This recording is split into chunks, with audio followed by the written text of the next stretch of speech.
Santa. Well, another bombshell from the IRS. The agency's secret cutting room is revealed. It's a place where your documents are altered by people with no authority to do so. Our next guest, conservative organization, recently got a $50,000 settlement from the IRS after the agency leaked his group's tax information. And he says that was just the tip of the IRS incompetence. Joining us now is the president of the National Organization for Marriage, Brian Brown. Brian, nice to have you here. Welcome to the show. Thanks for having me. So what did you make of these latest revelations during the legal proceedings, that they have this cutting room, essentially, where the IRS goes through and does what they call paper doll cutting, cutting out portions of legal documents, basically redacting information from the public? What did you make of that? Well, I think it's explosive. It goes along with a number of other items that our lawsuit against the government, I think, bring to light. Number one, that there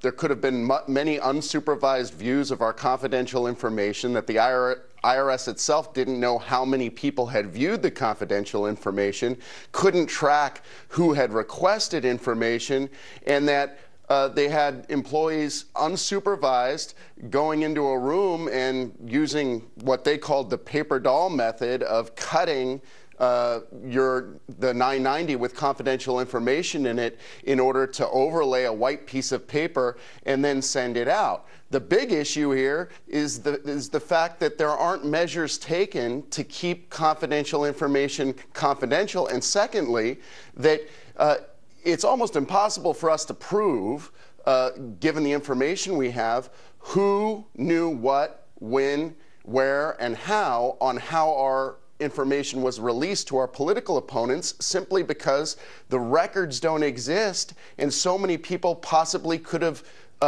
looked at and distributed our information. Well, Brian, that's kind of the nub of this. For our viewers who haven't been following this, a couple of years ago, your confidential tax information was illegally leaked by an IRS employee to the gay rights group, the Human Rights Campaign, and then posted online, causing risk to your donors whose names were released without their permission. So who did this exactly? Who was the IRS employee who did this, and does he still work there? And has there been any sanction against this employee? Well, the thing is that in our lawsuit, the IRS claims that there was one employee who inadvertently did this. We don't believe that this is true. That was the only thing. So what's his name and what happened to him?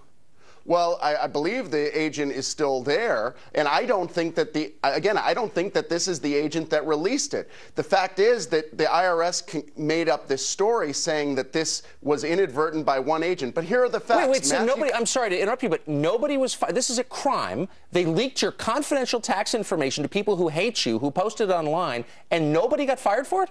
No one was fired that we're aware of. They say that they've changed some of their procedures, but here is the critical point. Matthew Mizell has admitted that he had, through an email, he had a conduit within the IRS that he was going to get the information from.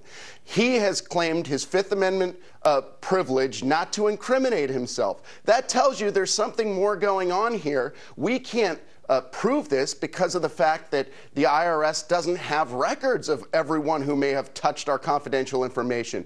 But Congress and the Justice Department can find this out by investigating Matthew Mizell and making him be deposed so that he says, who was it within the IRS who gave him this information? Who was his quote-unquote conduit? That is his own words.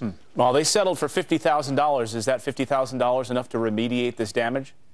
No, of course not, but the money was never the end. The end is that we should not have a government that targets its political opponents. And the more that this gets out, there's much more information. People can view more information at nationformarriage.org. The more that this gets out, I think eventually we will have a fuller investigation, but it's up to Eric Holder, Congress, and the Justice Department to make this happen. Don't hold your breath. Brian, thanks for joining us this morning. Thanks, Brian. Thank you. Still ahead, a mother passes out cold, and who came to her rescue? Her 2-year-old daughter.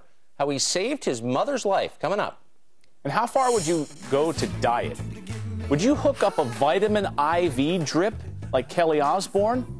I do it before the show. That's how I'm so peppy. We're breaking down those crazy celebrity crash diets like eating clay.